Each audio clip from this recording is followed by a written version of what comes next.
Tem uma alma no Pink Floyd, Eu né? sei, tá enchendo o saco. Oi, pessoal da gravada, vai, Leandro. Agora, o tipo, que eu ia Oi, falar, eu pessoal da esqueci. gravada. O que? Desculpa. Não, não foi por isso, não. Eu ia fazer alguma piada, mas eu esqueci, gente, da gravada. Vocês perderam uma piada muito boa, que na realidade não seria boa. Mas E me enfim, era uma piada. expulsar? Não, mas era uma piada de qualquer jeito. Gente, a gente parou a nossa última aula, porque o cabelo tá foda hoje. A gente parou na última aula falando da OTAN, né? Da criação da OTAN e a contraparte dela, o Pacto de Varsóvia. Eu lembro, a gente parou nesse exato slide aqui. Hoje, o que eu pretendo ver com vocês? Essa parte do anticomunismo, das rivalidades entre a União Soviética e os Estados Unidos, alguns dos conflitos da Guerra Fria e tentar começar a passar o finalzinho dela para vocês, tá bom? O que falta para a gente ver desse ano? Só essa última parte e um pouco de descolonização afroasiática. Aí vocês pensam, mas Edu, ano passado você ficou 3 aulas falando sobre isso. Pois é, só que esse ano, tipo, teve um puta de um brainstorm entre o povo de geografia e de história, e a gente dividiu nossas competências. Acabou que eu não tô falando tudo para vocês sobre Guerra Fria, igual eu já vou explicar daqui a pouquinho. Como também não vou falar tudo de descolonização afroasiática, porque esses assuntos vão aparecer em outras partes para vocês, principalmente atualidades, tá bom? Então, por exemplo, um assunto que eu dei ano passado, Revolução Chinesa, tá com a Amanda, Revolução Cubana, tá com a Cami, Apartheid, tá com a Amanda, e assim por diante, assim por diante, assim por diante, tá bom? Então, na realidade, falta pouquinha coisa para a gente ver. Eu espero que a gente termine o nosso conteúdo nessa aula e nas próximas 2. Caso não terminemos, fiquem tranquilos, já conversei com a Cordes, tem total disponibilidade para a gente pegar umas aulinhas a mais. Então é isso, fiquem suaves, estamos na reta final. E mais importante do que isso, esses assuntos que a gente está tratando agora são assuntos bem pop mesmo, então não é aquela coisa maçante de, sei lá, um movimento do século XIX, uma unificação italiana. Não, são coisas da Guerra Fria, que a gente vê nos filmes de 007, de James Bond, inclusive está saindo novo, muito ansioso, acho muito foda. Enfim, Coisa vamos de começar. padrão. Não, o 007 é muito legal. Enfim, a gente estava vendo, gente, algumas políticas da Guerra Fria. Então vimos na aula passada a doutrina Truman, que é basicamente chamar a União Soviética de feia, de xoxa capenga e anêmica, e temos depois, em contrapartida à doutrina Truman, o relatório Yarnov, tá bom? Que é chamar os Estados Unidos de xoxa capenga e anêmico. Xoxos capengos e anêmicos, né? Porque é no plural. Enfim, whatever. A gente estava aqui, eu estava mostrando aqui para vocês que a política da Guerra Fria foi muito isso. Um país fazia uma coisa e o outro país fazia a contraparte. Então, doutrina Truman, relatório Yarnov, plano Marshall, Comecon e assim por diante. Até então, esses planos, essa política era uma coisa mais, entre aspas, indireta. Pô, o plano Marshall é um plano de ajuda econômica, assim como é o Comecon. Era uma coisa mais velada, mais tranquila. Os que eu vou mostrar para vocês agora é exatamente o contrário. Gente, OTAN e Pacto de Varsóvia. Quem foi fundada primeiro foi a OTAN, Organização do Tratado do Atlântico Norte. Essa é a sigla para vocês não precisam saber de cabeça. Mas basicamente, gente, era uma aliança militar entre os Estados Unidos e os principais líderes do bloco capitalista. É aquela coisa que eu disse para vocês na aula passada. Você tem países que são capitalistas e que não estão juntão dos Estados Unidos. É o caso do Brasil. Então, o Brasil foi influenciado pela Guerra Fria? Foi. A gente teve um golpe militar bancado pelos Estados Unidos. O Brasil era capitalista? Era. O Brasil era aliado dos Estados Unidos? Era. Mas não era do círculo íntimo dos Estados Unidos, não era do clubinho restrito dos Estados Unidos, que eram alguns países, a maior parte deles membros da OTAN. E o que é a OTAN? OTAN é um acordo militar, é uma aliança militar entre esses países do círculo íntimo capitalista. Então, entre Reino Unido, entre França, entre Austrália, entre Canadá, e etc, etc, etc. Vocês podem ver todos os integrantes da OTAN bem fácil na internet, não lembro todos de cabeça. Mais importante para vocês saberem, por enquanto, é o povo da Europa, tá bom? E a Turquia. Por que a Turquia? Vocês vão ver. Vocês vão ver daqui a pouquinho. Como contraparte da OTAN, a União Soviética não podia ficar parada. E também tinha que organizar os seus acordos militares. Ah, gente, lembrando, como é que funcionava essa organização, esse pacto militar? Se um dos países membros da OTAN for atacado, isso até hoje, for atacado, todos os outros países vão defendê-lo. Se eu não me engano, a OTAN hoje em dia tem 22 membros. Então, se um desses membros for invadido, for atacado, entrar em guerra, alguma coisa assim, teoricamente, os outros países têm que defendê-lo, tá bom? É um jeito de os Estados Unidos falar, olha, União Soviética, você não vem aqui tentar pegar minha esfera de influência. Você não me venha tentar cooptar a França, cooptar a Inglaterra, porque eu vou entrar em guerra com você. E aí a União Soviética, né, vendo essa situação e que os Estados Unidos tinha tomado uma atitude bem belicosa para cima dela, também vai fazer a sua OTAN. Só que no caso vai chamar Pacto de Varsóvia, que na minha opinião é um nome muito mais massa. Varsóvia é a capital da Polônia, que foi onde foi assinado o tratado que deu origem ao Pacto de Varsóvia. Era a mesma coisa, uma aliança militar defensiva aos mesmos moldes da OTAN, só que dessa vez celebrado pelos países que eram aliados da União Soviética, aliados próximos, principalmente do leste europeu. Então, Bulgária, Romênia, Hungria, Tchecoslováquia e assim por diante, tá bom? Era exatamente a mesma coisa.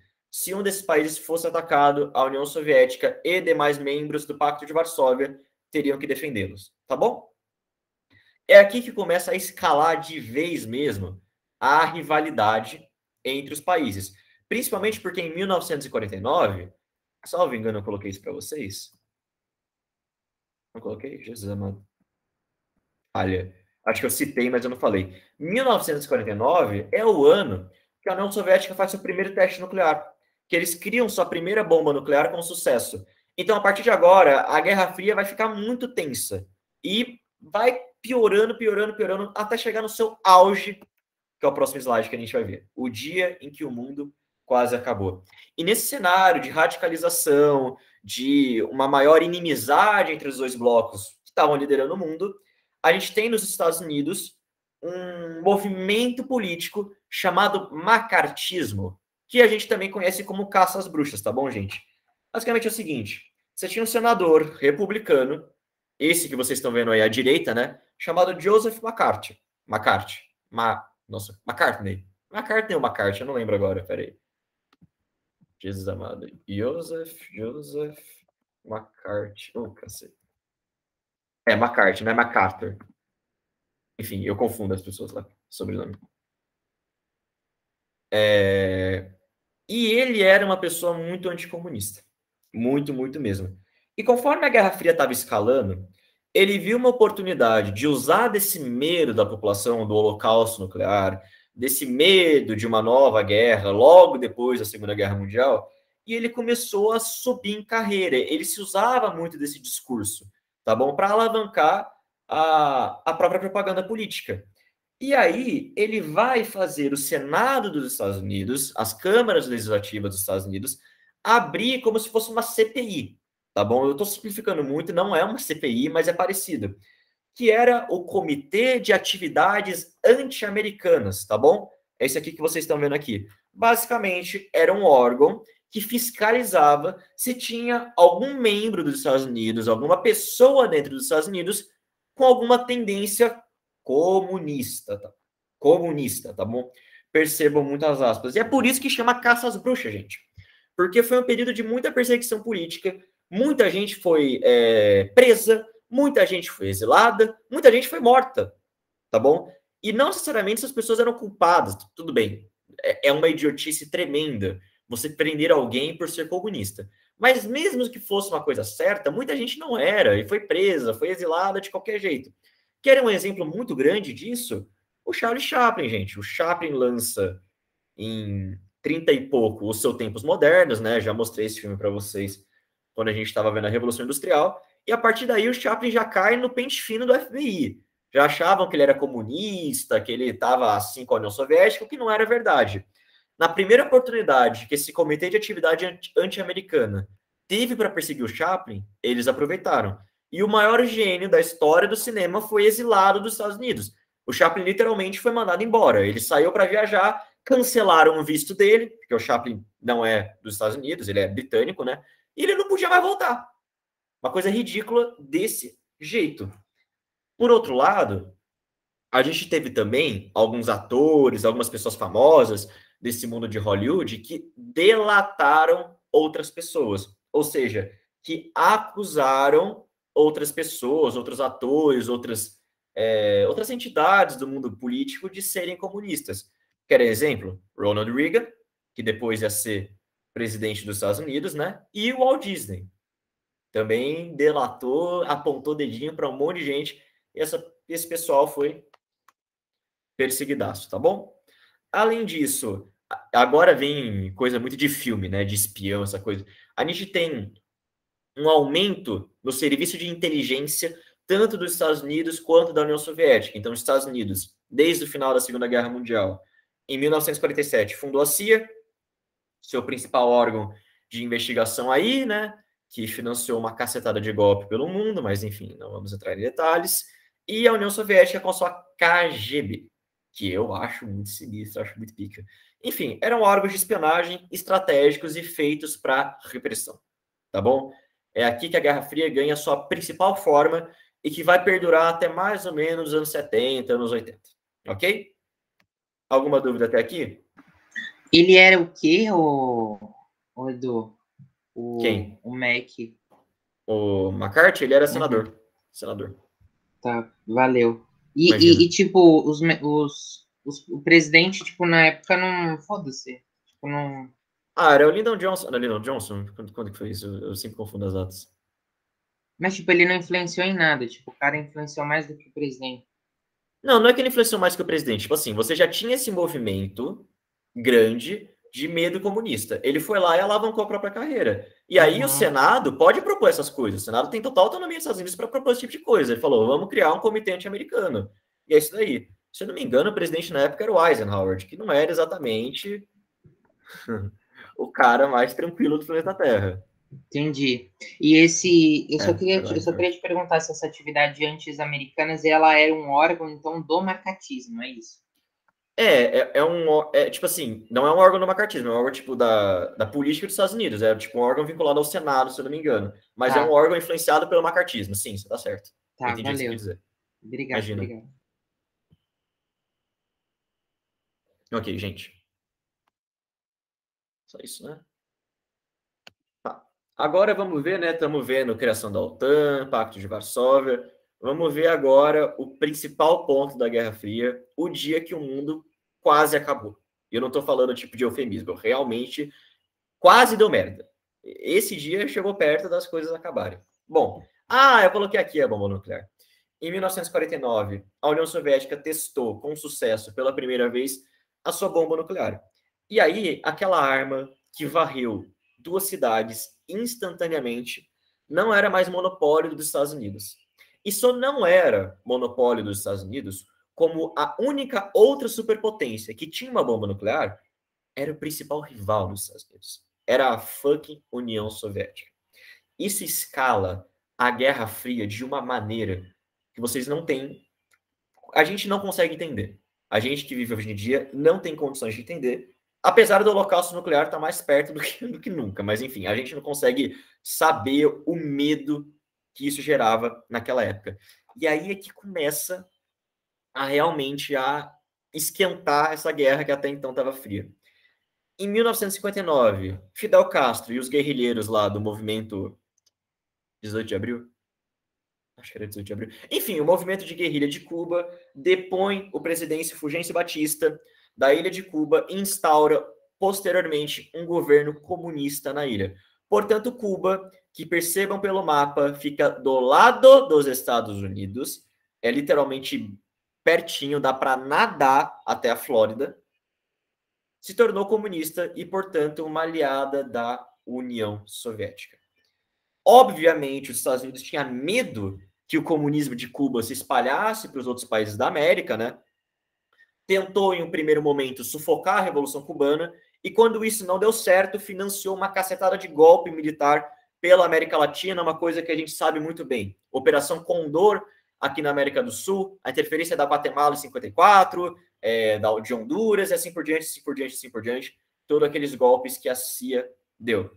Mas o fato era que Cuba era uma ameaça significativa para os Estados Unidos, uma aliada da União Soviética, bem à margem do território estadunidense, ok? E o ponto alto da Guerra Fria vai justamente se dar nessa ilhota aqui, tá bom? Basicamente, gente, a União Soviética descobriu que os Estados Unidos tinham instalado mísseis nucleares na Turquia. E eu disse para vocês se lembrarem, Turquia era um membro da OTAN, tá bom? E por que isso é importante? Porque, queridos e queridas, mapa. Por que eu não separo essas coisas antes? A única vez que eu separei deu certo. Eu esqueci. Essa vez eu esqueci mesmo. Ó, a União Soviética não existe mais, mas esses países todos aqui, ó, Ucrânia, Bielorrússia, a própria Rússia, Cazaquistão, eram tudo parte da União Soviética. Percebam como a Turquia está perto da Rússia. E naquela época, da União Soviética, portanto. Então, os Estados Unidos instalarem mísseis nucleares aqui na Turquia significava que eles tinham um alvo. E esse alvo era a União Soviética. Quando a União Soviética descobriu isso, que era uma operação hiper sigilosa, mas a KGB era sinistra. Quando a União Soviética descobriu isso, eles foram fazer a contrapartida. E aí, eles foram e instalaram mísseis nucleares em Cuba, que, como eu disse para vocês, está pertíssimo dos Estados Unidos. Está do lado. E esses mísseis que a União Soviética instalou, que eram nucleares, tinham capacidade de chegar em Washington, a capital dos Estados Unidos, e fazer um belo de um ataque nuclear à capital deles. Tá bom? Os Estados Unidos descobriu e isso foi espalhado para o mundo. E por 2 semanas, ninguém fazia a puta ideia se o mundo ia acabar ou não. O que ia acontecer. Então, por um lado, a União Soviética estava ameaçada pelos Estados Unidos com os mísseis na Turquia. Por outro lado, a capital dos Estados Unidos estava bem na mira de Cuba. E aí, por essas 2 terríveis semanas de pura agonia, desespero e medo de um holocausto nuclear, a única pergunta que estava na mente de todo mundo era: será que Cuba lança? Eu quero ver Cuba lançar. A piada mais manjada da história da humanidade. Mas é verdade, gente. É verdade. E foi essa situação em que o mundo quase acabou. Em que a gente estava mais perto de um holocausto nuclear.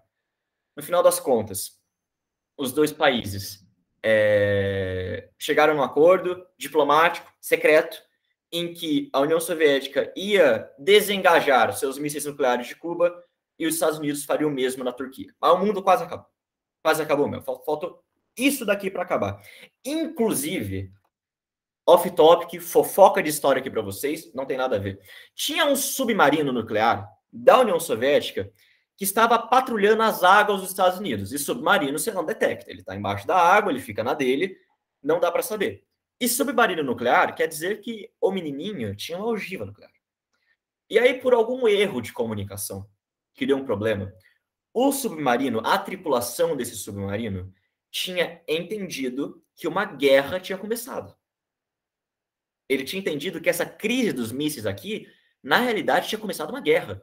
E que os Estados Unidos e a União Soviética partiram para o combate.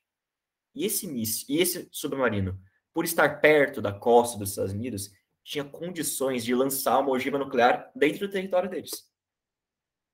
Eram 3 comandantes dentro do submarino nuclear. Para que a ogiva fosse lançada, você tinha que ter a concordância dos 3. O primeiro concordou. O segundo concordou.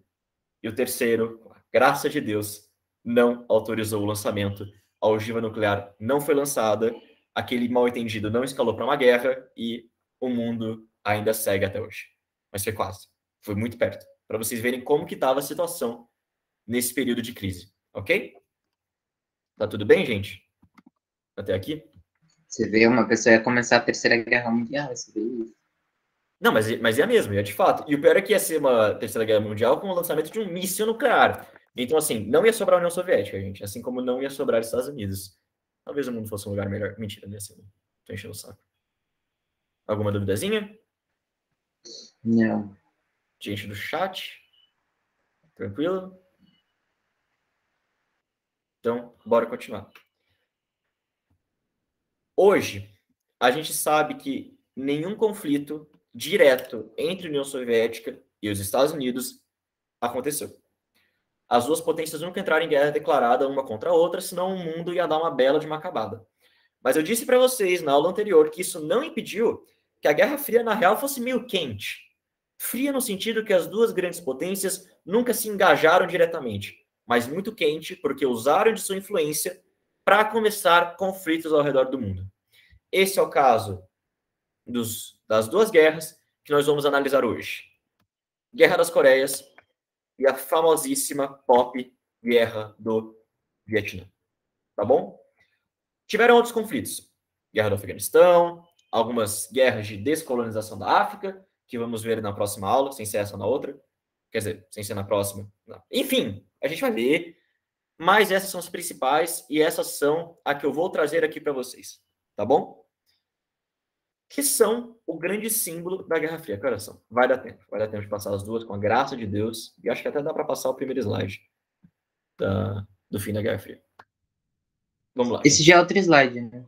Porque eu não tenho isso daí. Eu coloquei no Acara Digital, tá bom? Ah, gente, arrumei aquele treco, inclusive, finalmente. Nossa senhora, eu consegui mexer naquele site, deu tudo certo. O que eu ia falar? Eu esqueci. Enfim, gente, Guerra das Coreias, vamos lá. Se vocês lembram bem, que eu disse para vocês na aula sobre Segunda Guerra Mundial, e antes dela também, né? O Japão estava dominando a Coreia desde muito tempo, desde a, se não me engano, da primeira invasão da Manchúria em 1800, lá vai cacetada. Há muito, muito, muito tempo atrás. E a Coreia era território japonês, era colônia japonesa durante a Segunda Guerra Mundial. Quando o Japão perde a guerra, assina o Tratado de Paz, quem libertou a Coreia foi a União Soviética e os Estados Unidos. E essa tem uma situação muito delicada, porque eu disse para vocês, nesta aulita aqui, cadê? Ai, gente, cadê as conferências? Enfim, eu disse para vocês que esses países aqui da Europa viraram comunistas porque foram libertados pela União Soviética. E eu disse para vocês que esses países da Europa viraram capitalistas, continuaram capitalistas, porque foram libertados pelos Estados Unidos. Mas o que a gente faz com a Coreia? A Coreia foi libertada pelos dois. Como é que a gente resolve essa situação? E aí os Estados Unidos e a União Soviética, naquela amizade entre os povos, naquela tolerância, falou assim, divide em dois. E que se foda. Ah, mas o país sempre foi um. Caguei. Divide em dois. Metade para a União Soviética, metade para os Estados Unidos. Portanto, a gente tem a divisão da Coreia, que era que era única, que era um só país, em dois outros países por causa dessa influência. A Coreia do Norte, de capital Pyongyang, vira comunista, aliada ao regime de Moscou, enquanto a Coreia do Sul, capitalista, com capital em Seul, que é a do K-pop, vira aliada dos Estados Unidos, portanto, capitalista. As duas Coreias eram divididas por um paralelo imaginário chamado paralelo 38, tá bom, gente? Vocês veem que ele corta aqui e a gente tem a divisão das duas Coreias. Você tinha planos de juntar as duas Coreias, teoricamente teria que se fazer um plebiscito para juntar os dois países, mas isso nunca aconteceu. Esse plebiscito nunca foi feito, ninguém nunca fez esse negócio, e aí as Coreias ficaram separadinhas. Porém, em 1948, a ONU fez a cagada de aceitar apenas a Coreia do Sul na Organização das Nações Unidas. Ou seja, só a Coreia do Sul, capitalista, não era liberal, mas era capitalista, foi aceita na ONU. E aí que começou toda a intriga. O clima entre as duas Coreias começou a esquentar, tá bom? A União Soviética já desejava anexar a Coreia do Sul, assim como a Coreia do Norte também desejava retomar o seu território lá no Sul. Eles pegaram esse fato, que é só a Coreia do Sul ter sido aceita na ONU, e começaram, portanto, a Guerra das Coreias. que vai de 1950 até 1953, onde o Norte invade o Sul com o pretexto de anexar o território e fazer e unificar o país em uma única Coreia, que obviamente ia ser comunista, tá bom? E, gente, o Norte mandou bem, tá bom? Mandou muito bem mesmo. Eles conseguiram tomar Seul, a capital da Coreia do Sul, estavam avançando para o território e estavam quase ganhando a guerra. Quando os Estados Unidos viram que eles estavam quase ganhando a guerra, que a Coreia do Sul ia virar comunista, aí começou aquele negócio, meu Deus do céu, se virar comunista, outros países também vão virar. Não, não posso deixar isso barato. Não posso deixar isso barato. Estados Unidos levou isso para o Conselho de Segurança da ONU e falou, vamos para a guerra. E aí a ONU acabou autorizando o envio de tropas e, portanto, os Estados Unidos, junto com outros aliados da ONU, tá passando um puta carro de som agora na minha cidade, espero que vocês não estejam ouvindo, eles autorizam o envio de tropas para a Coreia do Sul e salvam um país.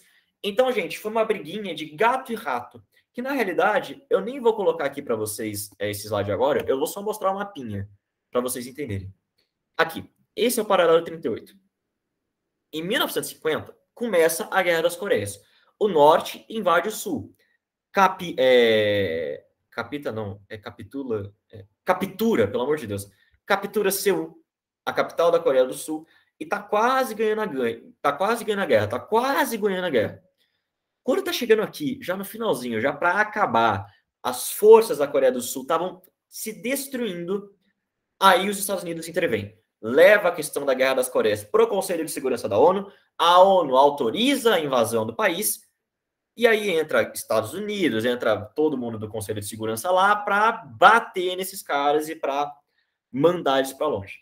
Então a guerra que estava quase ganha pela Coreia do Norte, agora tem um impasse, tá bom?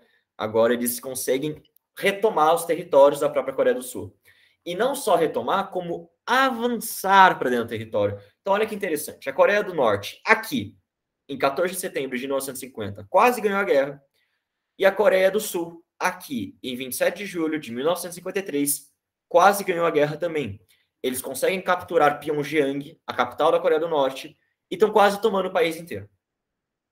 Quem que salva o rabo da Coreia do Norte? Não está no mapa, vou ter que pegar o mapinha que eu espero não ter fechado. Não. A China. Tá bom, gente? Quando a China vê que o exército da Coreia do Sul está chegando perto dela e que tinha chance da Coreia como um todo virar capitalista, e aí a China estaria fazendo fronteira com o país capitalista, a China fala, meu irmão, não. E aí a China manda o Exército Vermelho para cima do Exército dos Estados Unidos e eles conseguem, é uma briga de gato e rato, e aí eles conseguem expulsar o povinho para fora da Coreia do Norte. Ou seja, gente, no final das contas, e eu coloco isso perto aqui, há um impasse e ninguém avança. Em 1953, é assinado o Armistício de Panmunjom, tá bom? Que deu fim à guerra, que teve 2 milhões de baixas. Isso de gente militar, de civil eu nem sei. É muita gente. No final das contas, gente, ó, essa é a divisão original da Coreia, tá bom?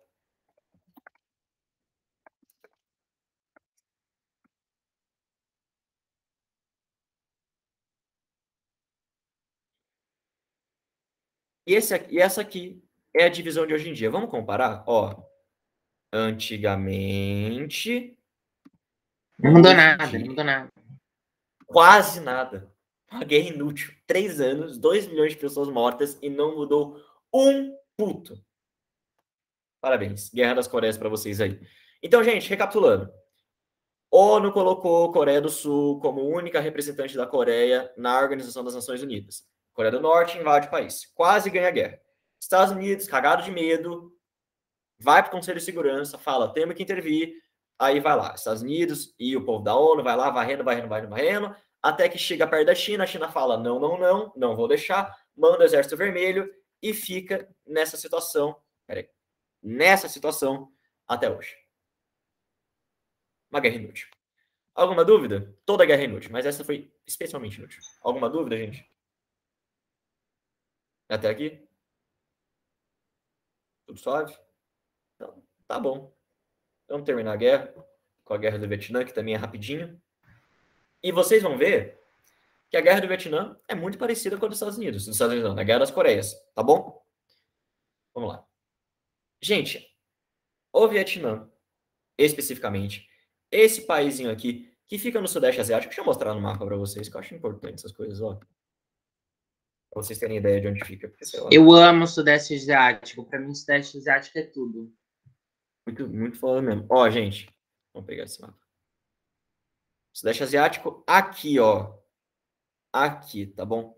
Então, o Vietnã, que faz parte do Sudeste Asiático, era conectado a outros países no que a gente chamava de Indochina. Gente, a Indochina pegava todos esses países aqui, ó. Então, Vietnã, Laos e Camboja faziam parte de um país inteiro, na realidade de uma colônia, chamada Indochina. E se vocês lembrarem, que eu não quero que vocês lembrem, não estou cobrando que vocês lembrem, porque é muito específico, a Indochina é uma colônia, era uma colônia francesa, tá bom, gente? Que a França conseguiu depois foi foda, né? Depois da Segunda Guerra do Ópio, que ela travou contra a China, tá bom? Então, a Indochina, essa região aqui, que era composta por Laos, Camboja e Vietnã, dentre alguns outros territórios, como Singapura, essas coisas, eram parte desse território maior chamado Indochina, ok? Quando a Segunda Guerra Mundial veio, o Japão dominou essa parte. Ele anexou a Indochina para o seu próprio território. E aí, gente, a gente tem, dentro da Indochina, um movimento de resistência contra a dominação japonesa, que a gente chama de Viet Minh. Decore esse nome porque é bem importante. Viet Minh, que era de orientação marxista, era um partisã, né? E esse exército, que era nacionalista, que era contra o domínio japonês, que era socialista, era liderado por uma autoridade política, por um militar brilhante chamado Ho Chi Minh, que vai ser bem importante para a nossa história, tá bom? Gente, acabou a Segunda Guerra Mundial, o Japão foi derrotado, e foi derrotado principalmente por esse povo aqui, pelos Viet Minhs, por esse exército nacionalista que era contra o domínio japonês. Só que esse exército nacionalista não era só contra a dominação japonesa. Ele era contra qualquer dominação. Então, quando acabou a Segunda Guerra Mundial, a França falou: pô, gente, vocês foram muito legais, vocês ficaram do nosso lado na guerra, vocês lutaram contra o Japão, agora eu vou voltar a colonizar vocês. Obviamente, o povo da Indochina fez assim, ó, não vai colonizar absolutamente nada. E aí, logo depois do fim da Segunda Guerra Mundial, da expulsão dos japoneses aqui do Sudeste Asiático, a gente tem a Primeira Guerra da Indochina, que vai de 1946 até 1954, que era basicamente a França tentando reanexar essa região e o povo de Laos, de Camboja e de Vietnã tentando se manter independentes, tentando formar seus próprios países e pau no cu da França. E era essa a ideia. Foi uma guerra longa e a França tomou um pau. Tomou um pau de quem? Desse povinho aqui. Tá bom? Deste povinho aqui, liderados pelo Ho Chi Minh. Depois da França ter tomado um pau, dela ver que ela não ia conseguir conquistar a região de novo, é assinada a Conferência de Genebra, em 1954, onde a Indochina ia deixar de existir e iam ser formados países independentes. A saber, Laos, Camboja, Vietnã do Norte e Vietnã do Sul. Sendo que Vietnã do Norte ia ter orientações comunistas e o Vietnã do Sul ia ter orientações capitalistas. E os dois países eram divididos pelo paralelo 17. Vocês veem que é bem parecido com a Guerra das Coreias, né? Só que lá era o paralelo 34. 34, né? Ou 36? 36, eu acho. 38, errei. 30 é alguma coisa. Vocês não precisam saber o número do paralelo. Tá bom? Então é isso, gente. A Indochina deixa de existir E o Vietnã é dividido em duas partes. Vietnã do Norte, comunista, Vietnã do Sul, capitalista. Por que o Vietnã do Norte virou comunista? Porque o Vietnã está aqui e faz também fronteira com a China, assim como a Coreia. Para vocês verem o tamanho da China. Ela faz fronteira com o Vietnã e com a Coreia ao mesmo tempo. Olha onde estão os dois países. Ô, Edu, a do norte, a do falar. norte é socialista, a do sul a do norte é comunista, a do sul é capitalista. Exatamente, é igual as Coreia, só que gente. por que capitalista? Era apoiado pelos franceses? Não só, porque quando teve o movimento de libertação da Indochina durante a Segunda Guerra Mundial, né, contra o Japão, você também teve desembarque de tropas capitalistas lá. Então, por exemplo, a gente tem o general MacArthur, ele é bem famoso, que desembarcou nas Filipinas e depois ele vai para o Vietnã. Então, assim como foi para as Coreias, você também teve uma influência do exército estadunidense aqui na libertação da Indochina, entendeu? E aí os Estados Unidos falou, opa, pera lá, quero uma parte para mim, entendeu? Foi basicamente isso. Entendi. Então, tipo, ele foi passado de mãos em mãos, então. Era da China, teve a Guerra do Ópio, foi para os franceses, aí depois da guerra foi para o Japão, depois...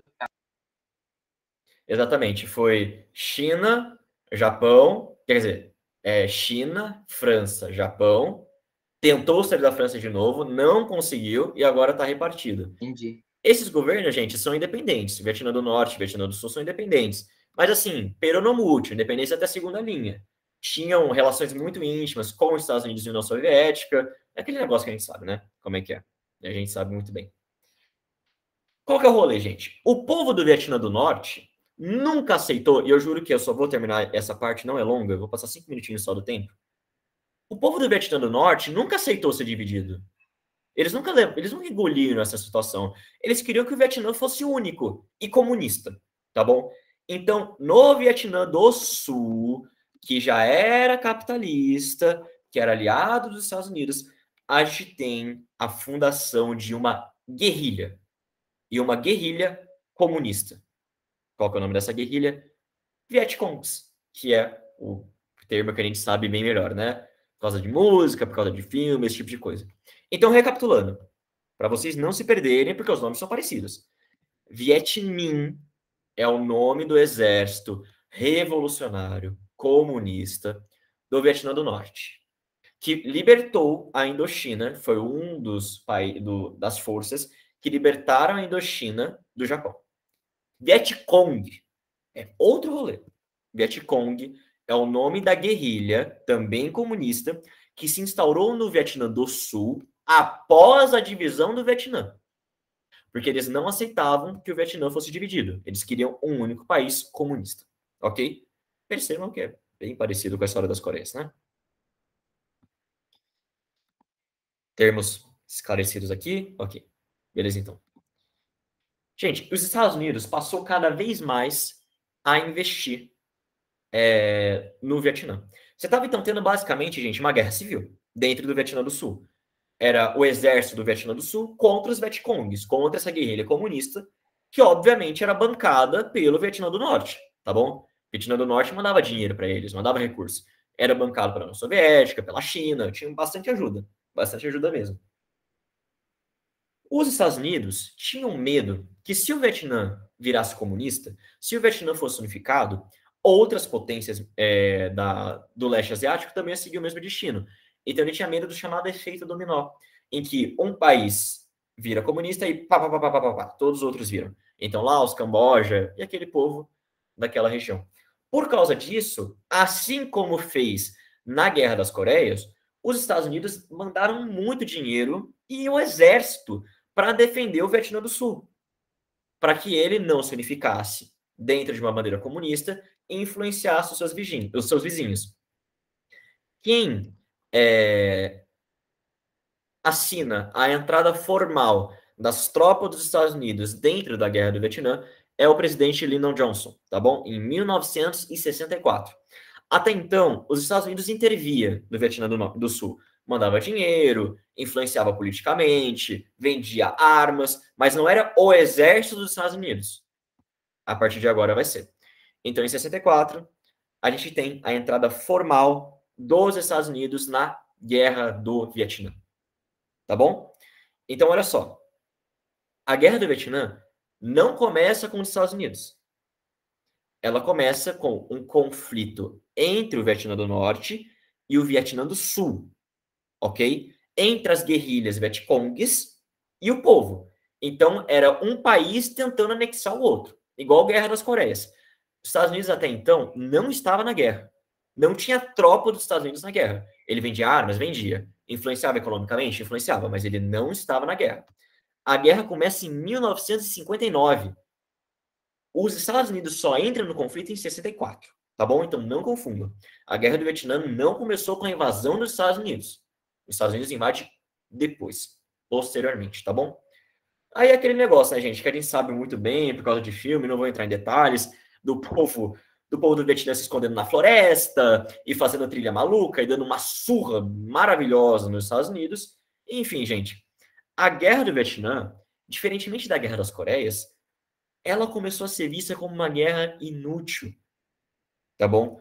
Inútil por quê? Porque é um país longe, tem muita gente morrendo, e a Guerra do Vietnã, gente, ficou famosa por causa da barbárie que foi feita lá. A próxima imagem que eu vou passar é forte, eu vou ficar pouco tempo nela, mas se tiver alguém sensível, eu peço que não veja, tá? Tipo, só, sei lá, abre outra aba e só escuta o que eu tô falando. É o mesmo texto. Eu só vou passar uma imagem diferente. Essa imagem é super famosa, né, gente? Todo mundo, acho que já caiu em vestibular 1 trilhão de vezes, caiu ano passado, ano retrasado, inclusive. Eu acho que alguma coisa bem, bem, bem famosa, bem forte, que são crianças correndo de exército dos Estados Unidos.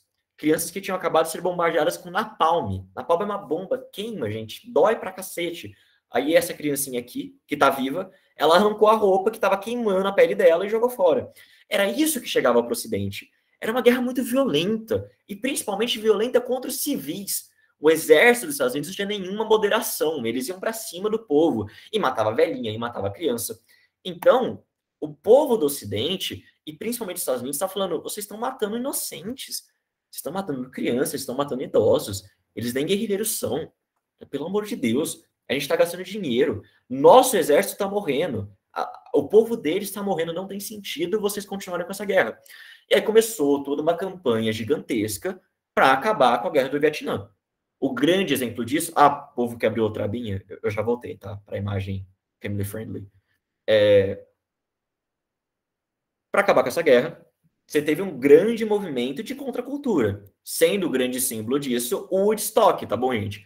Não preciso nem falar, aquele evento gigantesco de rock, foi todo mundo, foi o Dream Team do rock and roll, foi o Jimi Hendrix, foi a Janis Joplin, etc, etc, etc. O movimento hippie também fazia passeata contra a guerra do Vietnã, usando aquele lema, né, que a gente fala bastante, make love, not wars. Lembrando, gente, faça amor, não guerras. Lembrando, gente, que esse amor não é amor, eu te amo, união dos povos, não é. Esse amor, tá bom? Só deixando bem claro as coisas aqui. E aí a pressão pública caiu em cima dos Estados Unidos, que eles estavam financiando uma guerra inútil, longa, demorada, mortal e terrível. E aí os Estados Unidos se viram obrigados a sair da guerra. Em 1973, eles assinam o Acordo de Paris, onde ele declarou que ia começar a retirar as suas tropas do Vietnã, tá bom? Então essas tropas que o Lyndon Johnson tinha mandado entrar em 64, em 73, começaram a ser retiradas. E aí, gente, isso era condenar o Vietnã do Sul à morte, tá bom? Ele não tinha condições de se defender sozinho. As tropas foram desengajadas e o Vietnã do Norte anexa o Vietnã do Sul em 1975, se tornando o Vietnã, República Popular do Vietnã, que é esse país unificado que a gente tem hoje em dia, tá bom? E acabou. O Vietnã se alia com a União Soviética e é isso o fim da nossa história. Então, diferentemente da Guerra das Coreias, o Vietnã do Norte consegue, tá? E ele vira comunista. O João perguntou se é nesse... Enfim, lê aí. Foi nessa época que ficaram em volta do Pentágono para tentar fazer levitar? Sim, sim. Cara, esse povo era meio místico, né? Você tinha esse movimento aí meio paz e amor, tipo, meio contra a guerra, mas você tinha essas loucuras também de cristal, de energia, de fazer esse negócio. Foi, João. Esse período aí. E só outra pergunta, só para reformar mesmo. Tipo assim, no começo da Guerra do Vietnã, os Estados Unidos não se envolveu diretamente, só tipo mandando suprimentos, armas, etc. Exatamente. Só estava lutando os Vietcongs e os Vietminh. Não, tipo, tava lutando os Vietcongs e o Vietnã do Sul, tá bom? Sim. Vietminh era o exército do Vietnã do Norte. Sim. Entendeu? E o Vietcong é do Sul, não é? Isso, é o exército comunista do Sul, é a guerrilha comunista do Sul. Ah, é a guerrilha comunista do Sul? Isso, vou explicar de novo, gente. Essa parte é foda, tipo, sério, porque o termo é muito parecido. Vietminh era o nome do exército que libertou a Indochina do Japão, que era de orientação comunista. Depois que o Vietnã do Norte é criado, o Vietminh vira, tipo, o exército oficial. É como se fosse o exército vermelho. Tá bom, gente? É a mesma coisa. É o exército vermelho do Vietnã do Norte. No Vietnã do Sul, a gente tem a criação de uma guerrilha comunista também, que queria que o país se unificasse, ou seja, que o Vietnã do Norte dominasse o Vietnã do Sul, virasse um único grande Vietnã de orientação comunista. Essa guerrilha do Vietnã do Sul, de orientação comunista, era chamada Vietcong. Tá bom, João? Agora ficou ok? Ah, então quer dizer que os Vietcongs eram comunistas. Sim, exatamente. E o Vietminh era, tipo, os revolucionários do Sul, no caso. Não, os Vietmins eram revolucionários do Norte. Oi, Edu, mas eu não entendi agora, então. Agora... O do Sul não era capitalista? Essa é a minha pergunta, porque o Sul é capitalista, né? O Sul era capitalista, gente. E é por isso que é um movimento de guerrilha. Sim, não é um exército oficial do... falou, putz, agora me pegou. Peraí, ó. Os Vietcongs que estavam no Sul, que o Sul era o local influenciado pelo capitalismo, lutavam com o exército americano que estava lá. Era um movimento de resistência de lá. Isso, exatamente isso. Exatamente isso. E aí, no Norte, tem os Vietminh, que era o movimento de resistência do Norte, no caso? O Vietminh que era o exército do Norte, gente. Era o exército formal do Norte. Mas esse exército do Norte era comunista. Era comunista. Só que eu não entendi, então, o que os Estados Unidos estão brigando. Eles estão brigando contra o povo do Norte, não contra o povo do Sul. Vamos lá, gente. Vamos lá, vou explicar direitinho. Não vou parar de gravar. Entendi, você se complicou, Edu, na hora das falas aí. Calma, vamos lá, vamos devagar. Gente, é o seguinte, movimento de guerrilha tem em tudo quanto é lugar do mundo. O Brasil teve movimento do Araguaia, esse negócio de coisa. O que aconteceu foi o seguinte, exército Vietminh, esse povo libertou a Indochina das mãos dos japoneses. Depois que o Vietnã foi dividido em Norte e Sul, ok? O Vietminh virou o exército do Norte. Esse povo virou o exército formal do Norte, um exército comunista, tá bom? Ok. O Sul virou capitalista, até aqui todo mundo de boa. O Sul virou capitalista, influenciado pelos Estados Unidos, até aqui beleza. Nada de novo para vocês. O povo do Vietnã do Norte aceitou que o Vietnã do Sul virou capitalista? Porra nenhuma. Então, começou literalmente dentro, tá bom, gente? É dentro mesmo, dentro do Vietnã do Sul, dentro do território do Vietnã do Sul, uma célula de guerrilha.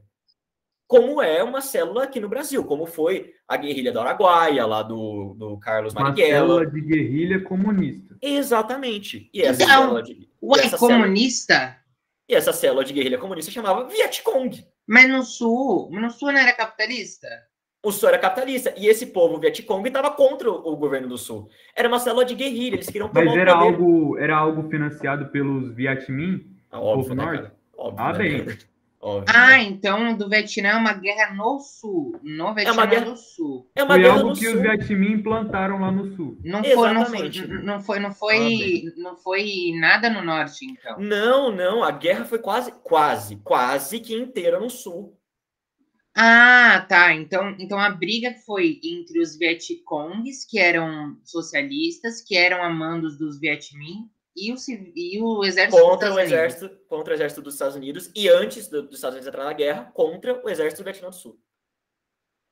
Tá, então era para preservar aquele local, não era para se expandir. Exatamente. Na Coreia do... Tá. Gente, quem fez a belicosidade, quem deu o primeiro tiro foi o Vietnã do Norte. Quem começou a invasão foi o Vietnã do Norte. Ele queria dominar a região. O Ho Chi Minh era maluco, ele queria anexar todo o território. Entendi, faz sentido. O que eu ia te perguntar, essa da Coreia foi na mesma época, né? Um pouquinho depois, né? A Guerra dos Coreias acaba em 53, a Guerra do Vietnã começa em 59. Por que, então, que não teve esse mesmo bonjour que aconteceu no Vietnã? Porque a Guerra do Vietnã os Estados Unidos perdeu. Entendi. Você quer a resposta clássica aqui? Entendi. Essa manifestação que eles fizeram de rock, tinha Olivia Rodrigo? Não, mas talvez hoje ela consiga fazer um Woodstock maior que aquela época, que ela é a maior roqueira viva. Ela é a maior roqueira viva. Não, eu ia falar isso, não foi do rock. Obviamente. Então não foi, essa manifestação não foi do rock. Se tivesse ela, ia ser. Beleza, só uma dúvida agora que eu tive. Então o Vietnã do Norte, ele não foi tão afetado. Ele ficou tranquilo porque o foco era no sul mesmo, então eles estavam de boa, entre aspas. No final das contas, todo mundo foi afetado nessa história, todo mundo foi afetado nesse rolê. O Vietnã do Norte chegou a ter invasão, sim. Tanto é que a guerra do Vietnã, vocês veem, eu falei da primeira guerra da Indochina para vocês. Qual que é a segunda guerra da Indochina? A guerra do Vietnã. Por quê? Porque, no final das contas, os Estados Unidos, quando ele viu que ele ia perder a guerra, que estava uma maluquice fora do controle, ele começou a bombardear a capital, bombardeou Laos, bombardeou Camboja, bombardeou todo mundo. Então, você tinha ataques contra o Vietnã do Norte. Mas, tipo assim, eles estavam tentando, primeiro, desafogar o Sul, expulsar o povo do Norte do Sul, para depois conquistar o Norte. Só que isso nunca aconteceu. Entendi. Entendeu? Sabe o que eu tava pensando? Tava pensando o seguinte.